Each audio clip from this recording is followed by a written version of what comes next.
वन्दे बोधमयं नित्यं गुरुं शङ्कररूपिणम् यमाश्रितो हि वक्रोऽपि चन्द्रः सर्वत्र वन्द्यते। अज्ञानतिमिरान्धस्य ज्ञानाञ्जनशलाकया चक्षुरुन्मीलितं येन तस्मै श्रीगुरुवे नमः। प्रज्ञादुर्मतिदूर कर मंगल कर सब काज, मन मंदिर उज्ज्वल करो माँ कृपा कर के यार। ज्ञान यज्ञ के लिए समर्पित जिनका जीवन सारा, उन सद्गुरु श्री राम चरण में नम्र प्रणाम हमारा, विनम्र प्रणाम हमारा। प्रज्ञा पुराणं परमं पवित्रं व्यासर्मुनिर्यस्सहजं विरचितं, ज्ञानस्य वर्धं प्रतिपङ्क्तिबद्धं प्रज्ञापुराणं तेजो प्रदीपः, प्रज्ञापुराणं तेजो प्रदीपः। बोले श्री सद्गुरुदेव भगवान की जय। बोलिए गायत्री माता की जय। बोले युक्तितीर्थ शांति कुंज हरिद्वार की जय। बोलिए गुरु दादा सर्वेश्वरानंद महाराज की जय। ओम नमः पार्वते पत हर हर महादेव।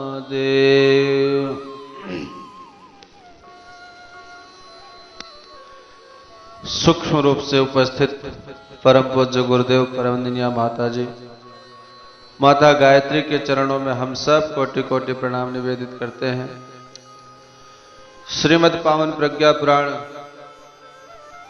कथा का रसस्वादन करने वाले समस्त श्रोता समुदाय को, परिजनों को हमारी तरफ से सिया राम में सब जग जानी करहूं प्रणाम जोर जुग पाने का भाव निवेदित करते हैं। मित्रों, आज की जो कथा है बड़ी आनंददायी है।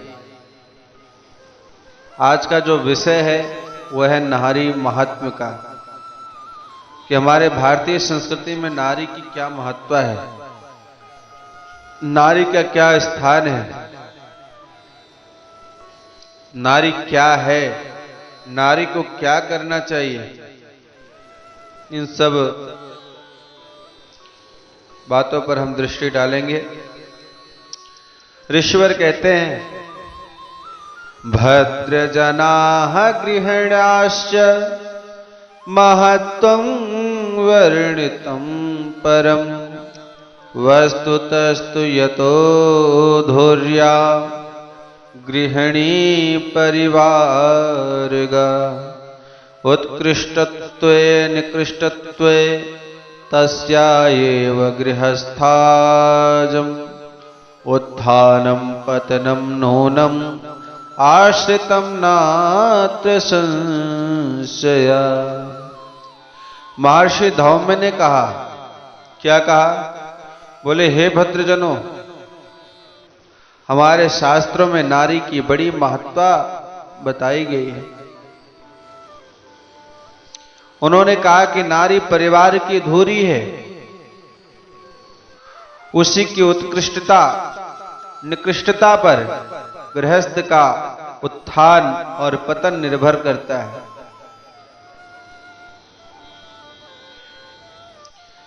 मित्रों, इसमें जरा भी संदेह नहीं है, पुरुष तो उसका सहायक मात्र है, वह साधन जुटाता है और सहयोग देता है। प्रातः शैया त्याग से लेकर जब तक रात्रि में घर के सदस्य सोते हैं तब तक होने वाले घर के प्रत्येक कार्य में प्रतिक्षण इसी में व्यस्त देखी जाती है। निरंतर उस परिकर पर छाई रहने के कारण उसकी प्रशंसा अधिक है। नारी गृहलक्ष्मी है, उसे घर के देवालयों में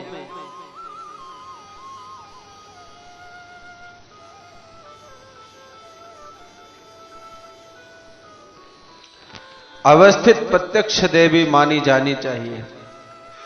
वैसा ही सम्मान एवं अनुदान भी उसे प्रस्तुत किया जाना चाहिए। प्रत्येक सद्गृहस्थ का प्रथम कर्तव्य है कि माता, भगनी, पत्नी और कन्या के जिस भी रूप में नारी रहे उसे स्वस्थ और प्रसन्न, शिक्षित, स्वावलंबी एवं सुसंस्कृति प्रतिभावान बनाने में कुछ कमी न रखें। इस प्रकार के प्रयत्न निरंतर जारी रहें। उन प्रयासों की तनिक भी उपेक्षा न करें, अन्यथा महान हानि का भय बना रहेगा। मित्रों, हमारे यहां नारी की इतनी महिमा है, कहा गया गृहिणी गृहम उच्यते। माकान को घर नहीं कहते हैं। आप लोग सोचते होंगे कि माकान को घर कहते हैं, तो माकान को घर नहीं कहते हैं। गृहिणी गृहम उच्यते, यानी गृहिणी ही आपकी घर है। बिन धरती घर भूत का डेरा, कहा गया बिन घरनी घर भूत का डेरा। बिना नारी के आपका जो घर है वह भूत के घर के समान है। गृह लक्ष्मी का पद विवाह के पश्चात जब कोई लड़की प्रथम बार ससुराल जाती है तब उसकी सास दरवाजे पर उसकी आरती उतारती है। वह आरती बहू की नहीं अपितु लक्ष्मी के रूप में माता लक्ष्मी की आरती उतारती है। और लक्ष्मी जो होती है समृद्धि प्रदान करने वाली होती है। मित्रों, जहां नारियों का सम्मान किया जाता है, उनकी पूजा की जाती है, वहां देवताओं का वास होता है। मनुस्मृति में लिखा है, यत्र नार्यस्तु पूज्यन्ते रमन्ते तत्र देवता। जहां पर नारियों की पूजा होती है उस घर में देवताओं का निवास होता है। पूजा अर्थात सम्मान, प्यार, सुख, सुविधा, अधिकार। कई बार बहू अपने घर में ही नौकरानी बनकर के रह जाती है। मित्रों, नारी हर अवस्था में वंदनीय है, आदरणीय है। विवाह के पूर्व कन्या का महत्व, वो कन्या देवी स्वरूपा होती है। इसलिए हमारे यहाँ देखिए कन्या भोज कराया जाता है। अभी नवरात्रि का पावन पर्व चल रहा है। देखिए हमारे घर में जो भी माताएं बहनें व्रत रखती हैं, वो नवरात्रि के जब 9 दिन पूर्ण हो जाता है तो 9वीं के दिन 9 कन्याओं को बुला करके भोज कराती हैं, उनको भोजन खिलाती हैं, दक्षिणा देती हैं, उनका पूजन करती, कन्या पूजन करती हैं। क्यों करती हैं? क्योंकि वो कन्या के रूप में साक्षात देवी स्वरूपा है। यानी विवाह के पूर्व वो कन्या के रूप में क्या है? देवी के स्वरूप है। देवी के रूप में उसकी पूजा की जाती है। विवाह के पश्चात वह गृह लक्ष्मी बन जाती है और उसके पश्चात मां बनने पर उसकी महिमा और बढ़ जाती है। वो रानी भी बनती है, महारानी भी बनती है, राजमाता बन जाती है। देवी भागवत में कहा गया है, या देवी सर्वभूतेषु मातृरूपेण संस्थिता नमस्तस्यै नमस्तस्यै नमस्तस्यै नमो नमः। या देवी सर्वभूतेषु मातृरूपेण संस्थिता, देवी माता स्वरूप है। उसको हम बार बार प्रणाम करते हैं, बार बार प्रणाम करते हैं।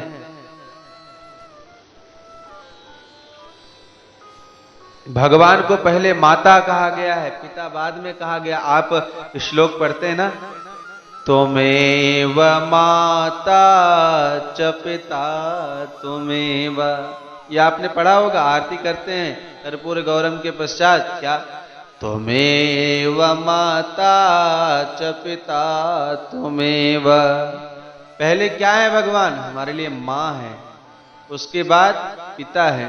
त्वमेव माता च पिता त्वमेव, त्वमेव बंधुश्च सखा त्वमेव। तुम ही बंधु हो, तुम ही हो सखा हो, तुम ही सर्वस्व हो मेरे। ये प्रार्थना हम आप करते हैं कि नहीं करते हैं? यानी भगवान को भी सबसे पहले हम माँ के रूप में पूजन करते हैं, जानते हैं। ईश्वर की प्रमुख शक्तियों को माता के रूप में ही कहा गया है। आप देखिए, सरस्वती, दुर्गा, काली, अन्नपूर्णा, गायत्री आदि आदि माताएं ही तो हैं। देवताओं से ज्यादा सम्मान देवियों का होता है। इसीलिए देखिए, सबसे पहले हमारे यहाँ पति का नाम बाद में लिया जाता है, लेकिन पत्नी का नाम पहले लेते हैं, है ना। आप देखिए, सीता मैया का नाम पहले है, राम जी का नाम बाद में आता है, इसलिए हम बोलते हैं सीताराम। और राधे श्याम, राधे श्याम, राधे का नाम यानी राधे का नाम पहले आता है, श्याम का नाम बाद में आता है।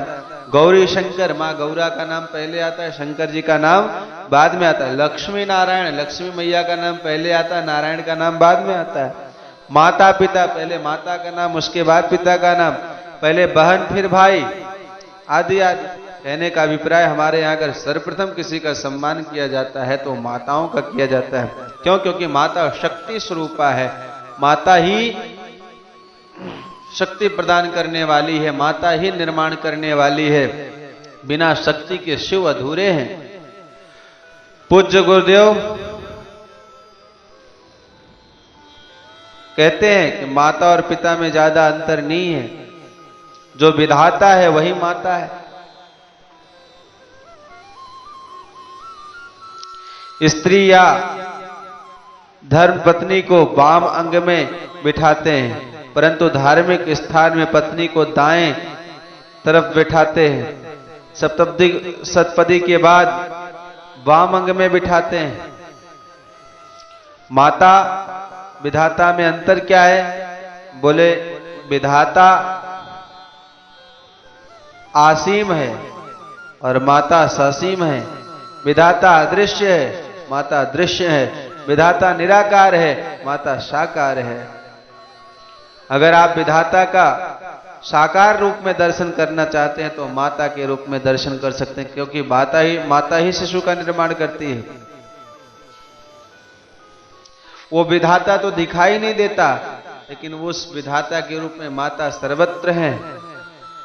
गृहिणी समुन्नतैवात्र परिवारं तो स्वर्गिणं विधातुं हि समर्थस्ते ततोस्याह क्षमतोदये। या श्रमो या मनोयोगो धनं तु विनियोगिताम् आश्रयन्ति समायाति तदिहासंख्यतां गतम्। आगे ऋषिवर कहते हैं कि समुन्नत नारी ही परिवार को स्वर्ग बना सकती है। उसकी क्षमता विकसित करने में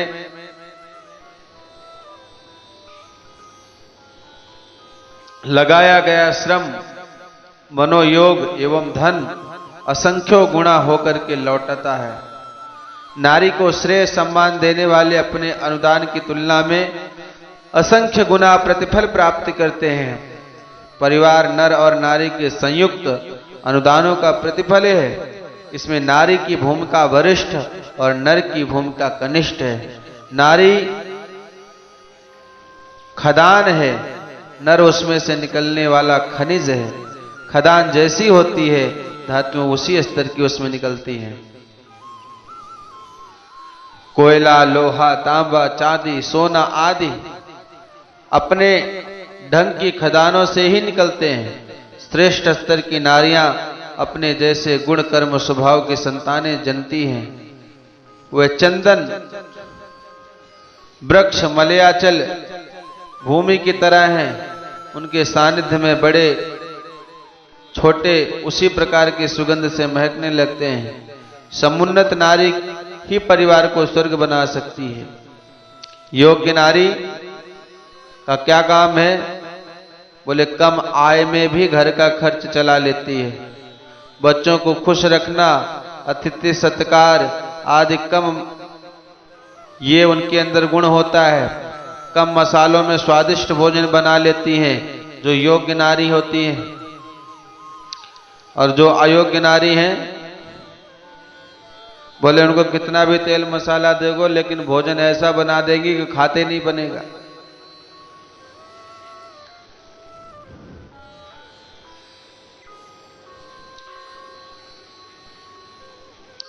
बंदरिया माता जी बिना घी से गुड़ और आटे का हलवा बनाकर बच्चों को खिला देती थी और खुश कर देती थी।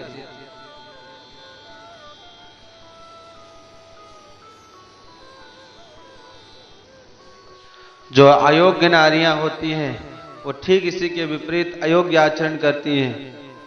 बनाने की प्रचुर सामग्री होते हुए स्वादिष्ट भोजन नहीं बना पाती, अनाज खर्च कर देती हैं, सस्ते व बेकार कपड़े फेरी वालों से अधिक मूल्य में खरीद देती हैं। कई बार तो सोने के आभूषण पीतल से बदल लेती हैं। चांदी को तेजाब से धुलकर घाटा उठाती हैं। कई बार तो 2 गुना के चक्कर में सब गंवा देती हैं। नारी को योग्य बनाना घाटे का सौदा नहीं है। बच्चों का निर्माण माता ही करती है, पिता का योगदान उसमें न्यूनतम है। नारी जागरण का मतलब ही है नारी को योग्य प्रतिभावान बनाना। उसे माता और विधाता माना गया है। उसे अपने शक्ति के जागरण का बोध कराना कि वह अपने आप को समझे और जाने। बच्चों का निर्माण माता ही करती है, पिता का योगदान न्यूनतम है। लवकुश का निर्माण किसने किया? माता सीता ने किया। भरत का निर्माण किसने किया? शकुंतला ने किया। शिवाजी का निर्माण, शिवाजी की शिक्षा किसने दी उनको? जीजा माता ने।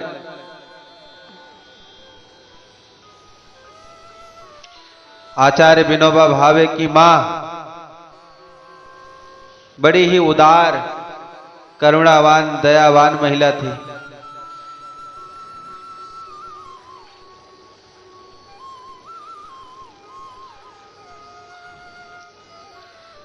मित्रों, किसी कारणवश मां का प्यार अगर बच्चों को नहीं मिलता तो पिता की हिम्मत नहीं है कि जो काम मां करती है वह काम पिता कर सके। पर पिता का सहयोग यदि ना मिले तो मां के अंदर वह शक्ति है, वह ताकत है कि अपने बच्चों को समर्थ शक्तिशाली बना सकती है। सीता ने लवकुश को पिता के अभाव में, साधनों के अभाव में सर्व शक्तिशाली बना दिया। शकुंतला ने भरत नाम के तेजस्वी बालक को जन्म दिया तथा उसको सम्राट बनाया। जीजा माता ने शिवाजी को बनाया। विनोबा भावे 3 भाई भी थे, तीनों की शादी हो गई थी। मां ने अच्छे संस्कार दिए थे। पड़ोसी के बच्चे के देखभाल करने के लिए कोई नहीं था तो इनकी मां ने उन्हें भी पाला। मां ने एक बार अपने बच्चों से कहा कि तुम लोग आज बासी खाना खा लेना, क्योंकि उनके यहां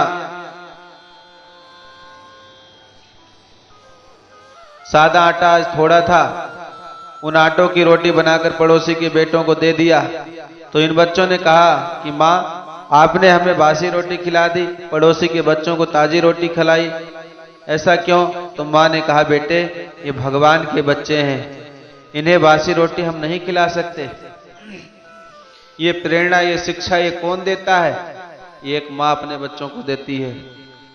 मां की शिक्षा का प्रभाव।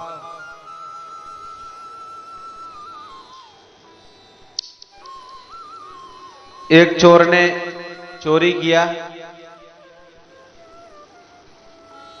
कई बार चोरी किया। जब भी वो चोरी करके ले आता अपनी मां को देता, उसकी मां बड़ी खुश होती। तो पहले उसने 2 रुपए का सामान कोई चुराया था, अपनी माँ को लेकर दिया। माँ उसकी खुश हो गई, उसको डांटी नहीं, उसको बोली नहीं। वही बच्चा आगे चल करके बहुत बड़ा डाकू बना। बाद में जब उसको पुलिस ने पकड़ा, उसको फांसी की सजा सुनाई गई। जब उसको फांसी पर चढ़ाने लगे, बोले बताओ तुम्हारी कोई अंतिम इच्छा है क्या? तब उस चोर ने कहा, हाँ मेरी अंतिम इच्छा है कि मैं अंतिम इच्छा में अपने माँ की दर्शन करना चाहता हूं, अपने माँ से मिलना चाहता हूं। तो उनकी माँ को बुलवाया गया। चोर अपनी माँ के सामने खड़ा हुआ और उसने तुरंत अपनी माँ के नाक को काट दिया। पूरी पब्लिक देखती रह गई, पूरी जनता देखती रह गई, सारे लोग वहां खड़े के खड़े देखते रह गए कि ये इतना दुष्ट बालक अपनी माँ के नाक को काट दिया।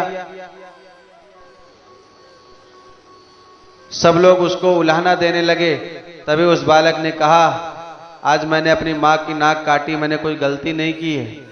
जब मैं सबसे पहली बार चोरी करके आया था, उसी समय अगर इसने मुझे मना कर दिया होता, डांट दिया होता, फटकार दिया होता, तो शायद आज मेरी ये दशा नहीं होती, शायद आज मुझे फांसी नहीं होती, शायद मैं आज चोर ना बनता।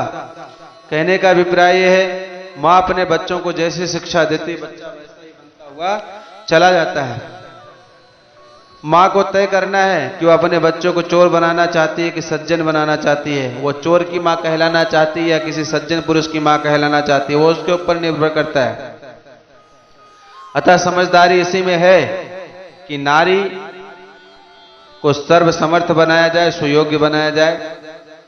पत्नी अर्धांगिनी, आधा शरीर कमजोर हो तो कोई सुखी कैसे रह सकता है? क्योंकि हमारे यहाँ पत्नी को तो अर्धांगिनी कहा गया है। यदि केवल आप अपने ही आत्मिक विकास के बारे में सोचते रहेंगे और पत्नी को कमजोर बनाते रहेंगे तो आप स्वस्थ नहीं रह सकते, आप सुखी नहीं रह सकते। परम पूज्य गुरुदेव कहते थे कि आज आधी शक्ति घर में कैद है, बिना अपराध के ही उसको आजीवन कारावास दे दिया गया है। बेचारी झाड़ू पोछा, बर्तन, खाना, नाश्ता, यहां तक कि गाली खाने के लिए, बच्चा पैदा करने के लिए मशीन बन करके बैठ गई है। मित्रों, इसलिए नारी को सुयोग्य बनाया जाए, उसे कमजोर नहीं, उसे शक्तिशाली बनाना है। एक बात का ध्यान रखना, हर सफल पुरुष के पीछे नारियों का हाथ होता है। लक्ष्मण जी की विजय में उर्मिला का हाथ था, पांडवों की विजय में द्रौपदी का हाथ था, सत्यवान की विजय में सावित्री की हाथ था, गुरु जी की विजय में माता जी का हाथ था। ये आप जान लीजिए। अगर माता जी नहीं होती तो शायद गुरु जी सफल नहीं हो पाते, सावित्री नहीं होती तो शायद सत्यवान के प्राण को वापस नहीं ले आ पाते, द्रौपदी नहीं होती तो शायद पांडव महाभारत का युद्ध नहीं जीत पाते। भगवान राम ने असाधारण काम किए, कई राक्षसों को मार दिया। सीता केवल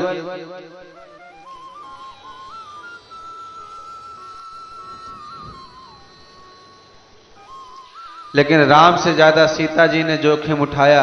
लंका में जाकर के राक्षसों के बीच में रही। जब से विवाह हुआ तब से उन्होंने दुख कष्ट ही भोगे। लक्ष्मण की विजय में सुलोचना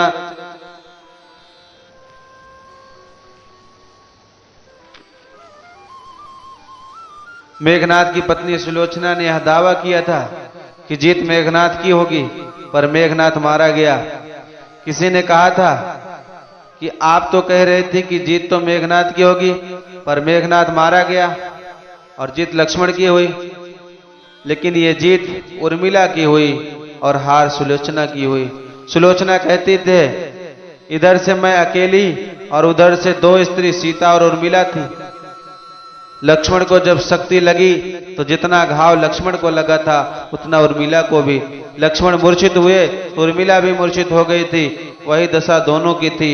हनुमान जब संजीवनी बूटी लेकर के आ रहे थे तो भरत ने जानबूझ करके बाण चलाया था ताकि संजीवनी बूटी ले सके। जब यह युद्ध समाप्त हुआ, राम अयोध्या लौटे तो चारों भाई फिर गृहस्थ में लौटे। लक्ष्मण ने उर्मिला के शरीर पर घाव देखे तो लक्ष्मण पूछने लगे कि ये कैसे हुआ, तुम्हें घाव कैसे लगा? उर्मिला ने बताया कि आप युद्ध अकेले नहीं लड़ रहे थे, हम भी आपके साथ में थे। मित्रों, पुरुष की शक्ति नारी है और नारी की शक्ति उसका पतिव्रत धर्म है।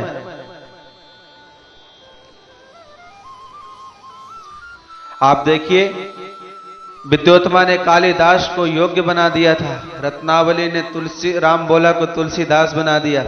जिस घर में नारी की आंखों में आंसू होंगे मित्रों, उस घर में कभी सुख शांति और समृद्धि नहीं हो सकती। आवश्यकता है नारी की उपयोगिता, महानता और शक्ति को समझा जाए, प्रतिभा का विकास किया जाए, सम्मान दिया जाए, वह कंधे से कंधा मिलाकर चलने के लिए तैयार हो जाए। कहते हैं, नारी निंदा ना करो, नारी नर की खान, नारी से नर होते हैं ध्रुव प्रहलाद समान, नारी से नर होते हैं ध्रुव प्रहलाद समान। मणियोऽपि च पंकेचन मृगस्तर्हि तिरस्क्रियाम् उपेक्षां च लभन्तेऽत्र तथा तासु सतेष्वपि विशेषतासु नार्यश्चेत् कृताः स्युर्नहि संस्कृताः प्रतीयन्ते ह्ययोग्यस्ताम्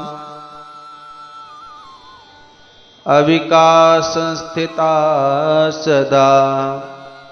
मित्रों, मणि भी कीचड़ में रहने से उपेक्षित और तिरस्कृत रहती है। मौलिक विशेषताएं होते हुए भी यदि नारी को निखारा उभारा ना जाए तो वह भी पिछड़ी स्थिति में पड़ी रहती है, वह योग्य प्रतीत होती है। मैला और अनगढ़ हीरा भी कांच जैसा प्रतीत होता है, खरीदने पर ही उसका सौंदर्य चमकता है और उसका मूल्यांकन होता है। दर्पण के सम्मुख जैसा भी रंग होता है वही उसमें छाया दिखती है। परिस्थितियों के अनुरूप ही नारी उत्कृष्ट, माध्यम और हेय स्तर जैसी दिखती है। उसका स्वरूप स्फटिक मणि की तरह स्वच्छ है। एक एक सुविचारित तथ्य है कि नारी भावना प्रधान है। उसकी भावना को चोट न लगने पाए, उसे समुचित स्नेह, सम्मान, प्रोत्साहन, प्रशिक्षण और सहयोग दिया जाए तो उसका सर ऊंचा उठना तनिक भी कठिन नहीं है। नारी कल्प वृक्ष है, जो उसे लगन पूर्वक सींचता पालता है, वह उसकी छाया में बैठकर मनोरथ पूरा करता है। मौलिक विशेषताएं होते हुए भी नारी को विकसित होने के अवसर ना दिए जाएं तो वह पिछड़ी अवस्था में पड़ी रहती है। प्राचीन काल में भारतीय नारियां जीवन के प्रत्येक क्षेत्र में उन्नति के उच्च शिखर पर आरूढ़ थी। ज्ञान के क्षेत्र में देखा जाए तो गार्गी, मैत्रेयी, अपाला, घोषा, विश्वरा, विद्योत्तम, भारती यानी मंडन मिश्र की पत्नी आदि।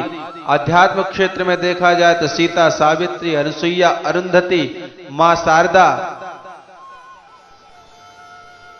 श्री मां और वंदनिया माता जी। बल पराक्रम के क्षेत्र में देखा जाए वीरांगनाओं की गौरव गरिमा से इतिहास भरा पड़ा है। रानी कैकेयी, दुर्गावती, रानी लक्ष्मीबाई, दुर्गा भाभी, रानी चेन्नम्मा, रजिया सुल्ताना। नारी निर्मात्री शक्ति है, वह बनाने वाली सत्ता है। घर परिवार बच्चों को श्रेष्ठ बनाने वाली है। माता मदालसा का उद्घोष था, जो जीवात्मा हमारे घर में आ जाएगी वह फिर और घर में या और गर्भ में नहीं जाएगी। जो माँ अपने संतान को मोक्ष का अधिकारी नहीं बना सकती वह माँ कहलाने के अधिकारी नहीं है। नारी वह शक्ति है जो बच्चों को ही नहीं बिगड़े पतियों को भी बना देती है। विद्योत्मा ने कालिदास को बना दिया, रत्नावली ने तुलसीदास को बना दिया, भारती ने मुंशी राम को बना दिया। नारी पिछड़ क्यों गई? क्योंकि विकास के सारे रास्ते उसके बंद कर दिए गए। पुरुष प्रधान समाज में नारी पर अत्याचार, दोहरे नियम, गायत्री जाप, यज्ञ, वेद, ध्यान, शिक्षा में रोक, सती प्रथा, बाल विवाह, पर्दा प्रथा से लेकर उठने बैठने, चलने बोलने में बंधन। परिणाम शारीरिक, मानसिक, बौद्धिक, आध्यात्मिक विकास रुक गया। अशिक्षा किसी भी व्यक्ति को कमजोर बना देती है। परम पूज्य गुरुदेव कहते हैं वर्तमान में नारी की स्थिति विधि का विधान नहीं बल्कि पुरुष द्वारा नारी पर किए गए अत्याचारों का दुष्परिणाम है। नारी को परमात्मा ने कमजोर नहीं बनाया, आज के पुरुषों ने उनको गुलाम बनाया।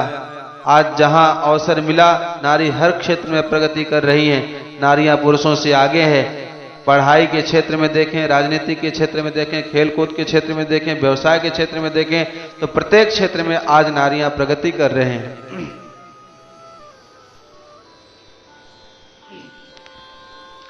विवेकी नाम ही दायित्वम इदम न्यूनता नहीं, नारी शिक्षा विधोष स्वाध्याय दायित्वम प्रतिबोधिता, निर्वाहस्य तथैषा च मार्गदर्शनमिष्यते, सहयोगस्य दातव्यः शिक्षा योग्यापेक्षते।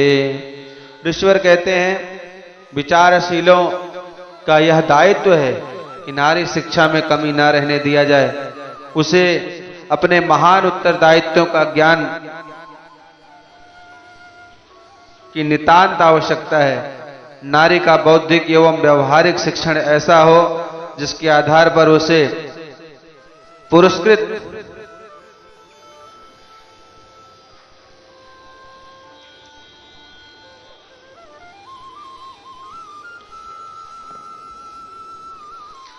परिष्कृत परिस्थितियों का सामना करते हुए अपने संपर्क परिकर को समुन्नत कर सकना संभव हो सके। निरर्थक शिक्षा का भार लाद कर उसका श्रम बर्बाद न किया जाए। नारी को स्वावलंबी बनने दिया जाए, उसे दासी ना बनाया जाए। गृह लक्ष्मी के रूप में विकसित किया जाए। उसका कौशल ऐसा रहना चाहिए कि आवश्यकता अनुसार उपार्जन भी कर सके। पराश्रित न रहकर वह समयानुसार दूसरों को आश्रय एवं सहयोग भी प्रदान कर सके। नारी अपनी शक्ति को पहचाने और जागे। पाश्चात्य सभ्यता के प्रभाव से बचे। आधे अधूरे कपड़े, बालों और चेहरों की बेतुकी बनावट, चाल ढाल बात करने की आधुनिक रौल शैली, चेहरे के हाव भाव, ब्यूटी पार्लर का चलन ठीक नहीं है। रूप नहीं मित्रों, गुणों से प्रभावित करना चाहिए।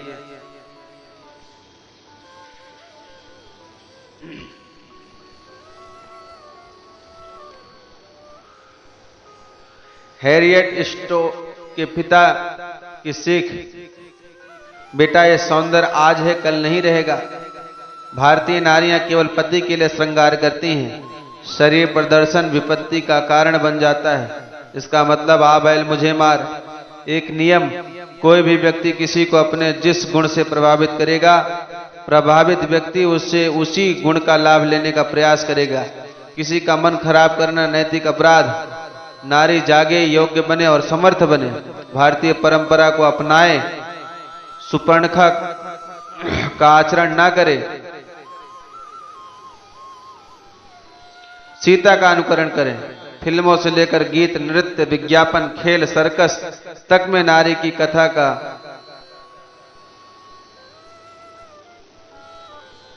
कम देह का आनंद अधिक लेता है। क्या उस रूप में हम अपनी बहन बेटियों को देख सकेंगे? नहीं देख सकेंगे। इसलिए अंग प्रदर्शन ना करें, किसी को अपने सौंदर्य से प्रभावित ना करें, अपितु अपने गुणों से प्रभावित करें। नार्यः श्रमस्य कर्तव्य उपयोगो विशेषतः, युगम नयुम ततो नारी प्रधानम भविता शुभम, सृजनस्य नवस्या क्षमता भावनात्मिका, बाहुल्ये नास्ति च आगम दिवसे शुभभिष्यति। घर परिवार के कार्यों में पुरुष नारी का हाथ बटाए, उन्हें इतना अवकाश दे कि परिवार की व्यवस्था, स्वच्छता, सज्जा का ठीक प्रकार रख सके। वार्तालाप, कला, कौशल एवं समस्याओं के समाधान में अपनी भूमिका निभा सके। घोर व्यस्तता की स्थिति में तो वह कुछ भी ना कर सकेगी।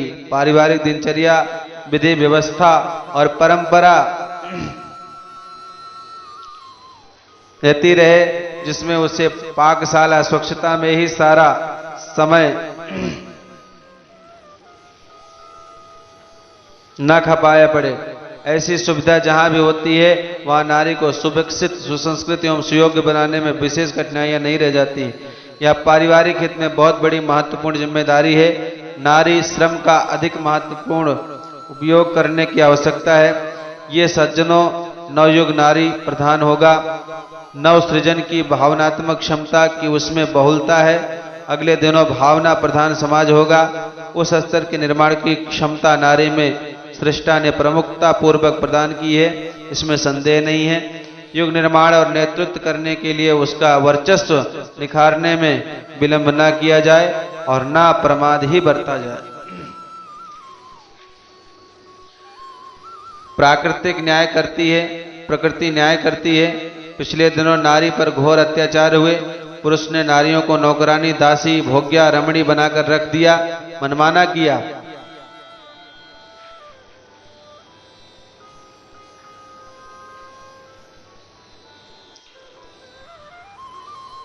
अतः परमात्मा की इच्छा है कि नारी पर अत्याचार बंद हो, उसको सही विकास हो, अधिकार मिले और नवयुग नारी प्रधान हो।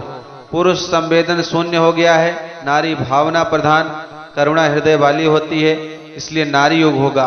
दया, उदारता, करुणा, निस्वार्थ सेवा,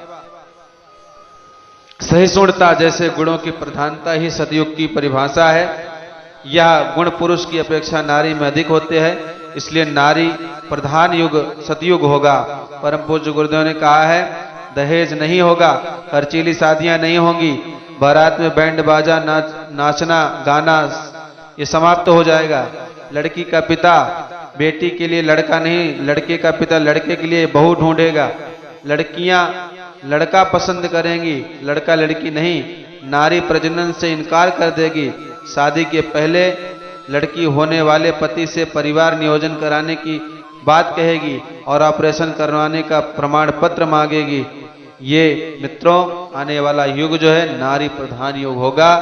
तो नारी शक्ति आगे आए, अपने आप को मजबूत बनाए, स्वयं प्रतिभावान बने, शक्तिमान बने और इस देश को सुसंस्कृत समाज की स्थापना करें, ऐसी प्रार्थना। आइए आज की कथा को यहीं पर विश्राम करते हैं। कल पुनः हम आगे की कथा को श्रवण करेंगे। ओम देव शांतिरंतरिक्षगम शांति, पृथ्वी शांतिरापः शांतिरोषधयः शांति, वनस्पतयः शांतिर्विश्वे देवाः शांति ब्रह्म शांति, सर्वगं शांति शांतिरेव शांति, श्यामा शांतिरेधि। ओम शांति शांति शांति, सर्वारिष्टसु शांतिर्भवतु।